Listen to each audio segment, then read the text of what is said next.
Hi everyone! Magicians around the world are constantly upgrading their tricks, inventing and putting into practice the craziest ideas, and sometimes even playing with death. And all that for the viewers. They want the show to absorb our attention completely. Deep in our minds we know that it is just an illusion. But shit! How can you stay calm in front of this madness? However, the desire of fame often makes magicians do really dangerous tricks, and sometimes they don't end very well. Today, we'll tell you about tricks that didn't went as intended. Let's get it on. Charles Rowan, also known as Kaa the Mysterious, was a South African illusionist. His favorite tricks were hanging straitjacket escapes and jumps onto a pile of broken glass. In 1930, Kaa was doing a performance in Springfontein, Orange Free State, South Africa. He was doing a very dangerous trick. He had been tied with a straitjacket and had to escape from it while a car was heading straight at him at a pace of 25 miles per hour from a distance of 600 feet. Therefore, Kaa had only 10 to 15 seconds to escape the straitjacket if he wanted to get off the track of the car. He couldn't make it in time though, and the car ran him over. The performance was finished, obviously, and Charles was sent to a hospital immediately. Hundreds of people witnessed the incident and probably remembered it for a long time, and we hope they never brought their kids again to these kind of shows. Benjamin Rucker. He used to perform under the name Black Herman. He's on our list, although he died from natural causes. The thing is, no one bought it. Black Herman was the most prominent African American magician of his time.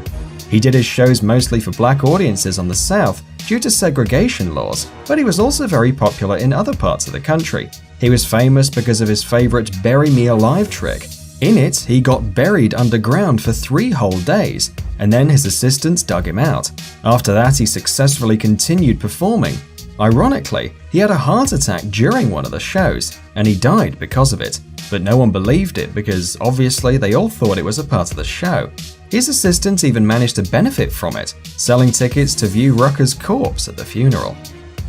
Royden Joseph Gilbert Raison de la Gnesta, but you can call him simply Gnesta. His visit card was escaping barrels filled with some liquid. The tricks were simple and elegant. The magician was enclosed in a water barrel and he had to escape before suffocating. Unfortunately, in 1930, during a performance, it turned out that the barrel had dents which limited his movement. As a result, Joseph couldn't open it and drowned. The incident, however, had a bizarre effect.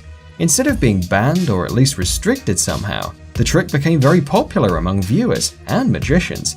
Yet another proof that crowds love death-defying entertainment. Joseph Burris. 32-year-old Joseph Burris had a dream to beat his idol, Harry Houdini. One night in 1992, he tried to perform a trick that the famous illusionist couldn't, to be buried alive and get out. So, Joseph put on his handcuffs, then his assistant locked him up in a coffin and buried him alive under 6.5 feet of mud and concrete. Oddly enough, no one could convince Joseph that it was impossible. While he was preparing for the show, the reporter that covered the performance warned him again, "The concrete dries out faster at the bottom than at the top," he explained. Therefore, even if not crushed to death, he would still have to dig his way out through a couple of feet of mud and hardened concrete without much air. Nonetheless, the concrete was not a problem for Burris. He was squashed under the huge weight before he even began to get out. Samuel Koch. December 5th, 2015. About 10 million people were watching the live transmission of the popular German show Wetten das, German for Wanna Bet That. That day, 23-year-old Samuel Koch was one of the participants. He had to jump over 5 moving cars using so-called kangaroo boots. Everything was going great, but when he got to the 4th car, one of the boots failed, and Samuel couldn't jump as high as he needed. The audience and the presenter were shocked, and the program was taken off air immediately. Doctors took the guy to the hospital. He underwent 2 operations and spent 10 days in a coma after breaking the cervical vertebrae.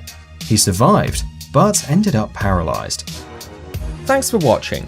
Please like and share the video in social networks, and we'll be right back to you as fast as we can.